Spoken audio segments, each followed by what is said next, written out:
Vamos fazer contato com o médico sanitarista e ex-ministro da Saúde, Arthur Quioro. Bom dia, Quioro. Bom dia, Glauco. Prazer falar com você novamente. Prazer é nosso. Quioro, você, junto com outros pesquisadores, participou de um inquérito epidemiológico que retrata um pouco da evolução da Covid-19 na Baixada Santista. Eu queria que você falasse a respeito das conclusões desse estudo e também por que ele pode servir como parâmetro para a adoção de políticas públicas não só na região da Baixada Santista, em São Paulo, mas também em outros locais. É muito importante, porque esse estudo é um estudo inédito e ele, diferente de outros estudos que são pontuais, Glauco, que vão lá e tentam olhar como é que está a situação da exposição da Covid pela população, ele buscou em 4 fases, com intervalo de 15 dias, estimar o percentual da população dos 9 municípios da Baixada Santista que já tem o anticorpos para a Covid-19. Com isso, consegue determinar o aumento do número de pessoas que vão ser infectadas ao longo do tempo e, inclusive, pode, além de orientar, como você falou, as medidas de isolamento, o risco de transmissão, dar um cálculo mais preciso da letalidade. Né? Então, o estudo foi feito, como eu disse, em 4 fases, nos 9 municípios. Foram testados em cada fase cerca de 2.500 pessoas, distribuídas de forma bastante importante. E nessa última fase, né, cujo campo foi realizado entre 17 e 20 de junho, nós identificamos 160 testes positivos, o que corresponde a 6,6% da população da Baixada com anticorpos. Isso significa, do ponto de vista prático, de que para cada 15 habitantes da Baixada Santista, um está infectado, né? O que eleva o percentual de habitantes com anticorpos, numa região de 1.800.000 habitantes, para alguma coisa em torno de 121 mil pessoas, né? Então, assim, só para que você tenha uma noção do que significa também, para cada caso oficialmente notificado, a gente pode identificar outros 7 que não chegaram ao conhecimento das autoridades sanitárias, porque eram casos leves, porque eram casos assintomáticos, ou simplesmente porque não foram testados. E a própria letalidade, né, com base nisso, cai de 4,5%, ela é corrigida e fica uma letalidade, felizmente, mais baixa, na faixa de 0,7%. Né? Com base nisso, os pesquisadores, nós concluímos, né, que é extremamente importante reconhecer que a prevalência da doença, diferente do que as autoridades têm dito, né, inclusive o governador, prefeitos, aqueles que estão interessados na reabertura a qualquer custo do comércio, a prevalência da doença continua em ascensão. Ela não teve uma diminuição. A velocidade de disseminação da infecção na Baixada Santista é mais acelerada, Glauco, que em todos os estudos semelhantes que ocorrem em outras partes do mundo, né? Ainda que nessa última fase, entre a terceira e a quarta, o ritmo de crescimento tenha dado uma diminuída. E por isso a gente recomendou a manutenção do isolamento social, a utilização das máscaras, né, de forma adequada por toda a população, porque a situação ainda é muito delicada, muito crítica, em especial aqui na Baixada, no Guarujá, São Vicente e Cubatão, que são os municípios que apresentam os dados mais preocupantes. Agora, Kioro, justamente nesse aspecto, né, das medidas que devem ser tomadas, a Baixada Santista hoje está na fase laranja do Plano Paulista de relaxamento das medidas de isolamento, onde podem funcionar ali com capacidade limitada o shopping, comércio de rua e também serviços de uma forma geral. Segundo esse estudo, de acordo com essa prevalência ainda em ascensão da Covid-19, essa não seria uma classificação adequada? Esse distanciamento teria que ser mais rígido a essa altura, Kioro? Exatamente. Primeiro porque a gente identifica, Glauco, que nós temos 93,4% da população suscetível, ou seja, ainda pode ser infectado pelo Covid-19. Então, assim, a tal da ideia de imunidade de rebanho, a maioria já se infectou, então agora é menos problemática, não se deu, aliás, nem aqui na Baixada, nem no Brasil, nem em nenhum outro lugar do mundo, diga-se de passagem. E em segundo, né, eu creio que qualquer medida de flexibilização, além da oferta de leitos de UTI, que a gente sabe que está no limite na nossa região, ela deveria observar uma tendência de estabilidade, Glauco. Ou seja, a diminuição da intensidade da transmissão, da taxa de transmissão. E nós, avaliando de 15 em 15 dias, Foram 4 coletas nos 9 municípios, de acordo com uma amostragem científica e tal. Nós identificamos que ainda continuam em fase de crescimento. Então, a avaliação que os pesquisadores têm é de que a abertura deste jeito, a reivindicação da região, inclusive, é passar para a fase amarela para poder abrir mais coisas, né? É tomar esta decisão e nós teremos impacto nas próximas 2, 3 semanas com aumento da taxa de casos, com aumento do número de óbitos e, muito provavelmente, com a necessidade de agravamento das medidas de isolamento. Então, me parece que é uma medida equivocada, né? Quanto mais nós fizéssemos de forma concentrada o isolamento, mais rápido nós poderíamos sair. Desta maneira, a flexibilização, eu vou chamar de uma maneira bem simbólica, essa flexibilização meia-boca, esse isolamento vai abrindo de acordo com os interesses econômicos, interesses políticos, eleitorais, está aí as eleições municipais muito próximo, que parece estar sendo determinante na decisão de certas autoridades, ela levará a uma tragédia. Basta olhar o que aconteceu com outras praças, outras regiões, outras capitais que abriram e agora têm que retroceder, né? Quer dizer, é arriscado fazer esse exercício de tentativa e erro, porque nós estamos lidando com a vida humana. Isso é algo, né, que é muito falado por especialistas, Kioro, porque, por exemplo, quando a gente pega o parâmetro de Wuhan, na China, foram 70 dias de um isolamento, a maior parte desse isolamento bastante com medidas muito restritivas, mas foram 70 dias. Aqui em São Paulo, por exemplo, a gente já está chegando a quase 90 dias de quarentena e não conseguimos ainda fazer essa curva declinar, essa curva baixar. Isso deriva justamente desse isolamento meia-boca que você atribui, quer dizer, se a gente tivesse feito lá atrás o lockdown, um isolamento com medidas mais restritivas, nós estaríamos em outro patamar hoje, poderíamos até, de fato, flexibilizar com mais segurança as medidas de distanciamento social? Eu não tenho dúvida nenhuma. O tal do isolamento meia-boca, vamos ser mais claro, porque pode parecer pejorativo, porque eu sei que tem um esforço grande da sociedade, da economia, dos empresários, dos trabalhadores, dos desempregados. Então, assim, a gente não pode também tratar isso, né? Eu usei essa expressão, mas ela, de fato, não é adequada. Mas esse isolamento fora de parâmetros adequados, que vai ficar aí entre 40% a 60%, ele ajuda o sistema de saúde, de alguma maneira, a que os casos não aconteçam todos ao mesmo tempo, não haja uma explosão de casos. Então, ele cumpre um papel nesse sentido, né? Ajudar a não impactar, não saturar a oferta de leitos de UTI do Sistema Único de Saúde, mesmo do sistema privado. Então, nesse ponto, ele cumpriu um papel. Não foram jogados fora esse esforço de 90 dias.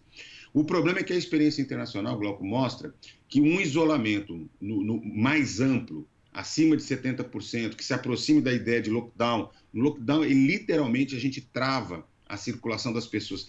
Só circula quem tem efetivamente atividade essencial, né? Trabalhadores da saúde, área de transporte, segurança pública, alimentação e ponto. As pessoas saem de casa para ir no serviço de saúde, comprar comida e voltar. Se isso é feito de maneira acima de 70%, por pelo menos 4 semanas, né? E por que 4 semanas? Porque é o tempo necessário para, de alguma maneira, a taxa de transmissão ficar menor do que 1, ou seja, cada pessoa infectada transmitir para menos de 1. Então, a enfermidade perde a força de transmissão, vai se esgotando o chamado período de transmissibilidade da doença, tem o período de incubação e o período de transmissibilidade, então, a partir de um mês, se consegue isso. Veja, Portugal e Alemanha foram países que fecharam logo cedo. A Itália e a Espanha demoraram para fechar, mas também fecharam, né? E praticamente saíram ao mesmo tempo, o que mostra que o que vai variar mesmo, se fizer bem feito o lockdown, não é o tempo que demora, é a saturação sobre o sistema. Então, os dois objetivos precisam ser alcançados no Brasil. Proteger o sistema para poder atender e ninguém morrer por falta de atendimento, o que é fundamental, mas, ao mesmo tempo, diminuir a taxa de transmissão. E isso, além de ser feito no estado de São Paulo, precisa ter uma coordenação nacional, porque como o Brasil é um país continental, vejam, a gente até já conversou isso em outra oportunidade, eu dizia, vai chegar à região sul a epidemia, assim como vai interiorizar, assim como ela antes de interiorizar periferizou. Então são movimentos absolutamente previsíveis, né, que podem ser identificados, mas que estão sendo tratados em segundo plano, porque o que está imperando é a pressão econômica, é a pressão talvez política, eleitoral, e isso é lamentável. né? Porque o conhecimento científico e a possibilidade de preservar vidas está sendo colocado no segundo plano. Veja, o nosso excedente de óbitos, a gente sabia que nós, infelizmente, teríamos perda de vidas, né? Seria inevitável que acontecessem óbitos. Mas nas melhores estimativas que nós trabalhávamos, nós teríamos, ao longo de toda a pandemia, alguma coisa em torno de 44 mil óbitos. Nós já estamos agora nos aproximando de 54 mil óbitos, e as estimativas já nos levam agora para alguma coisa em torno de 120, 145 mil óbitos até o final da epidemia. É inaceitável, isso não é natural. Isso é fruto da resposta absolutamente equivocada, anticientífica, descomprometida com a vida que as autoridades vêm conduzindo. Aqueles que rugiram forte como leão bravo no começo da pandemia, agora se portam como gatinhos recém-nascidos, assustados, pressionados, né?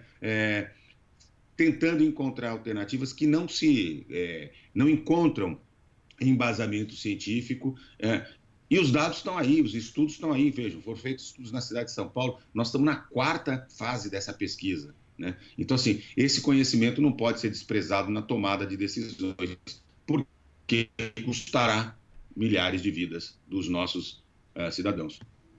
E é importante, né, que quando você fala que as medidas de isolamento, mesmo tomadas fora dos parâmetros adequados, né, segundo orientações de diversas entidades, entre elas a Organização Mundial da Saúde, ele ajudou a salvar vidas, né? Mas o problema é que, como esses parâmetros não foram respeitados, outras tantas vidas acabaram sendo desperdiçadas na prática, né? Porque elas são mortes evitáveis, que poderiam ter sido evitadas caso houvesse, como você falou, uma coordenação nacional. E às vezes a gente vê também as pessoas falando assim, olha, o senso comum, né? Olha, você vê, fez isolamento, não adiantou nada porque está morrendo. Não, na verdade é o contrário, né? Se tivesse feito um isolamento mais sofisticado, de uma forma mais correta, teríamos evitado muitas das mortes que tivemos, não, Kioro?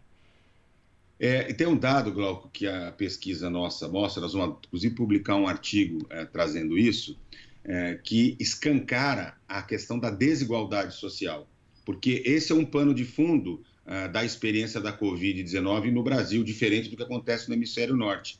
Porque quando a gente, por exemplo, na pesquisa, além de colher o sangue para poder fazer o exame, né, a testagem, a gente fez um questionário estruturado e a gente fazia perguntas sobre questões socioeconômicas, conhecimento da doença, sinais da gripe, mas também perguntávamos sobre se as pessoas faziam isolamento, se usavam máscara.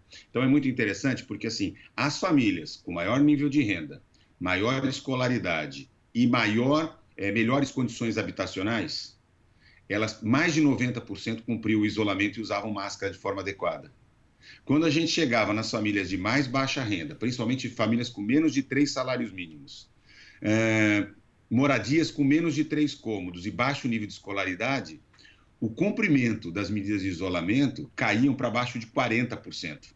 Né? Isso, inclusive, corrobora os dados que vão sendo apresentados de que as mortes e os casos de Covid se concentram entre os pobres que moram na periferia. Ou seja, o atingimento ele é profundamente desigual, como este país é um país profundamente desigual.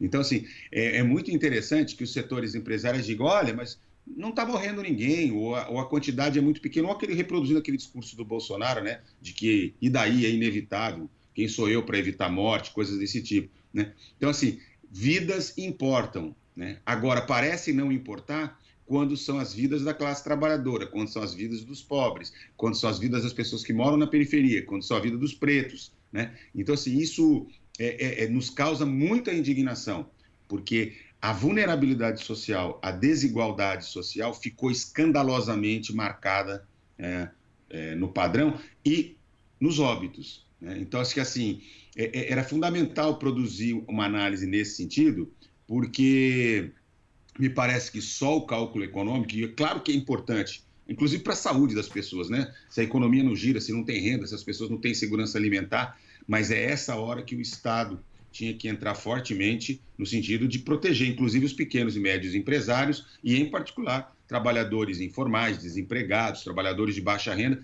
para que eles pudessem suportar, né, este período e cumprir o isolamento. Vejam, mesmo países que fizeram isolamento muito bem feitos, estão tendo problemas pontuais. Portugal, que é sempre apontado como um exemplo, tem enfrentado, particularmente entre os jovens, um aumento da taxa de transmissão. Então, eles já estão revendo medidas. Então, assim, tem muitas perguntas sem respostas em relação ao manejo da Covid, mas, assim, eu ouço falar, por exemplo, o governador, as autoridades aqui em São Paulo, mas nós temos o risco de uma segunda onda. Glauco, nós não tivemos ainda o término da primeira onda, né? Quer dizer, não adianta, estão iludindo a quem?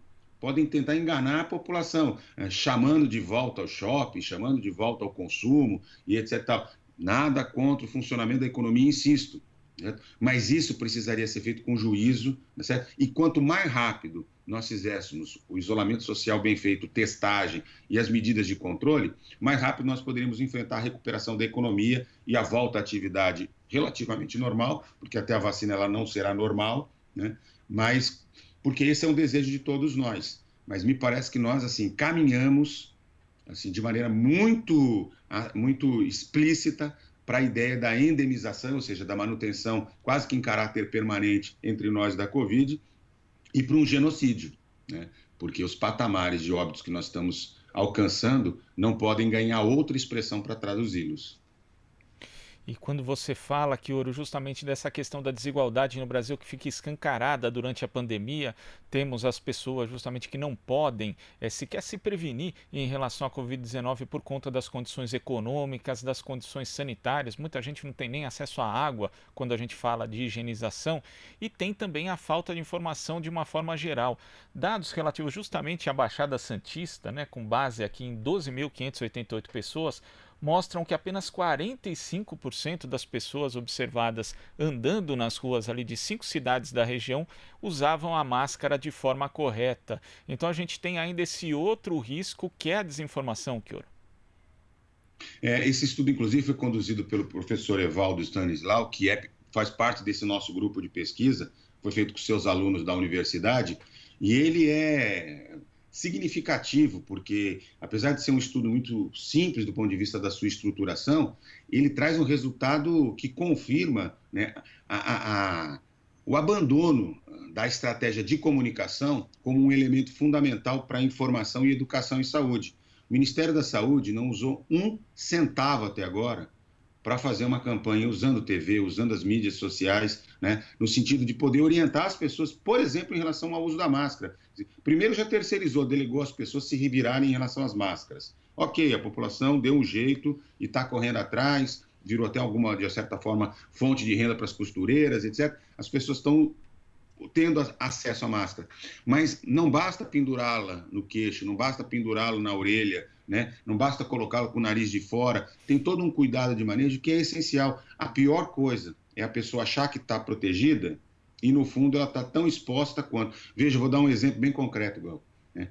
Um dos lugares de maior risco são os transportes coletivos de massa. O ônibus, o trem, o metrô, a van, né? Que são usadas por milhões e milhões de brasileiros diariamente. Né? Neste momento, alguns cuidados de higiene, alguns cuidados de comportamento são decisivos para diminuir o potencial de transmissão de quem é obrigado a utilizar e não tem um transporte limpo e seguro que as autoridades públicas deveriam oferecer num momento como esse. Né? O uso da máscara, por exemplo, do álcool em gel, é um exemplo. Mas qual foi a estratégia de comunicação feita para a população, pequenos vídeos que pudessem circular por WhatsApp? A gente recebe tanta besteira, tanto fake news, tanta piadinha, né? Quer dizer, o uso das mídias sociais com uma pegada mais educativa teria sido decisivo, inclusive para nos ajudar, né, a manejar a vida, porque são hábitos, inclusive, Glauco, que a hora que a gente tiver o controle do número de casos, terão que ser mantidos. Assim, hoje a gente sabe que no nosso vestuário, né, está incorporado durante bastante tempo a máscara, como alguma coisa que nós vamos ter que usar. Né? Vamos ser um bando de uma sociedade de mascarados, aí vai começar a criatividade, quem faz a máscara mais bonita e tal. Não tem problema nenhum, ela pode ser fashion, desde que seja efetiva, desde que seja segura, desde que as pessoas saibam usá-la. A mesma coisa vai acontecer com outras questões que são decisivas, por exemplo, a sanitização dos ambientes públicos, a higienização dos ambientes públicos, seja como eu dei o exemplo do ônibus, do banheiro público, dos espaços lá no ambiente de trabalho. Sem isso, né, nós não vamos viver uma situação de saída do estágio de pandemia, né, de Covid que nós estamos vivendo. Insisto, os resultados da pesquisa da Baixada são muito significativos porque eles, em particular, mostram uma coisa que a gente já tinha observado na Espanha e já tinha observado na Itália, né?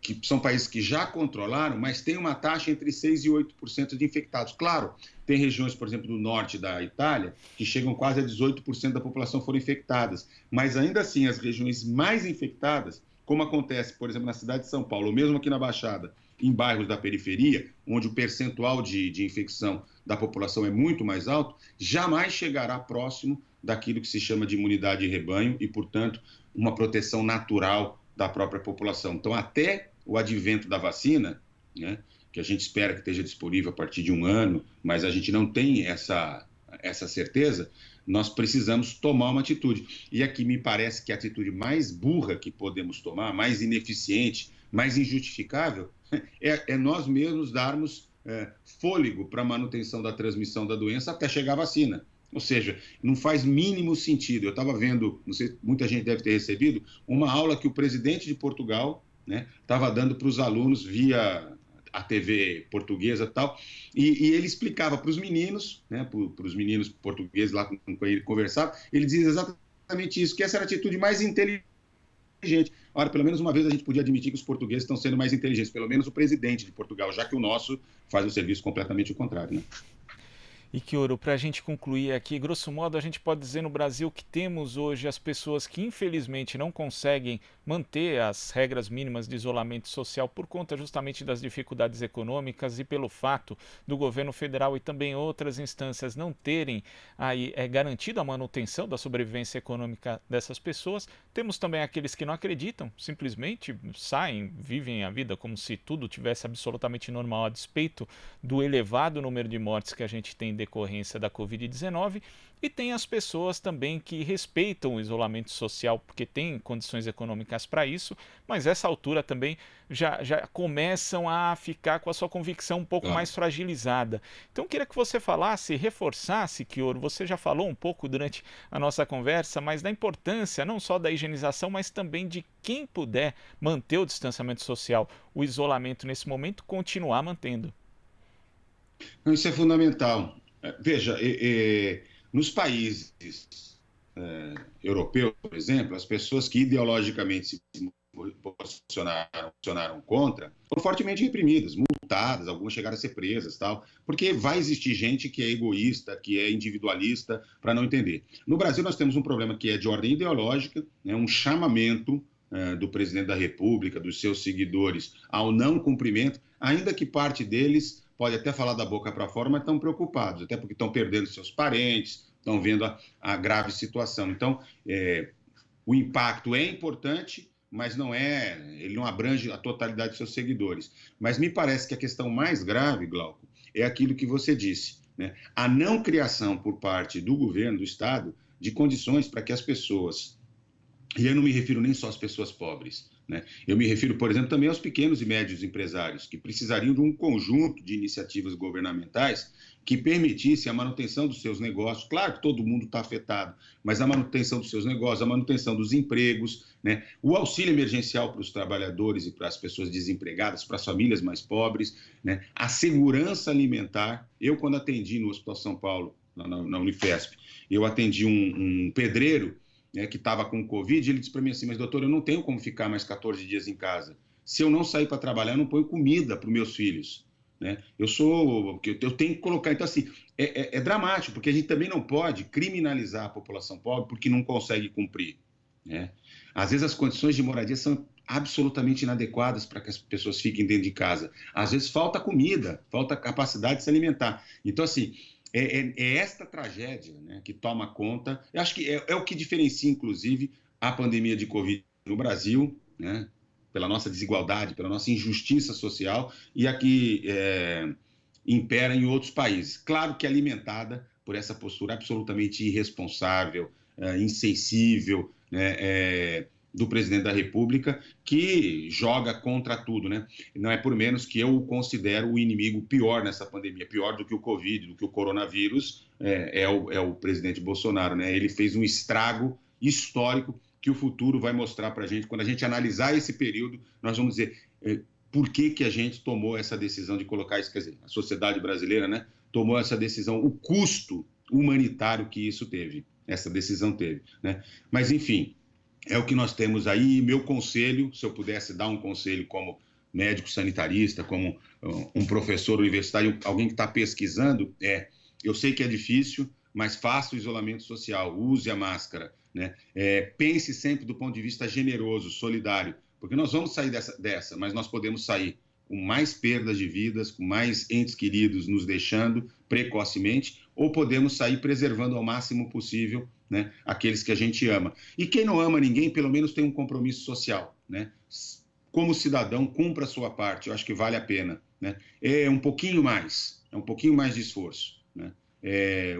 A gente vai voltar a consumir, vai voltar a fazer as coisas bacanas que a gente gosta de fazer na vida, né? Mas exige da gente agora, é um momento histórico, nos últimos 100 anos, gente, é a primeira vez, isso ficará marcada nas nossas histórias de vida, nas nossas almas. A gente vai recordar desse momento como, muito provavelmente, a geração que viveu no início do século passado lembrou da gripe espanhola e do que ela causou. A única diferença é que naquela época eles não tinham informação. E hoje nós temos a ciência mais desenvolvida e muita informação, né? Está aqui a Rádio Brasil Atual, né, proporcionando essa oportunidade de quem nos escuta, quem nos assiste, né, ter um grau de consciência maior no seu posicionamento frente à pandemia de Covid-19. Quioro, muito obrigado pela sua participação aqui no Jornal Brasil Atual e até a próxima. Até a próxima. Conversamos aqui com o médico sanitarista e ex-ministro da Saúde, Arthur Quioro. Aqui você ouve as notícias que os outros não dão. Jornal Brasil Atual.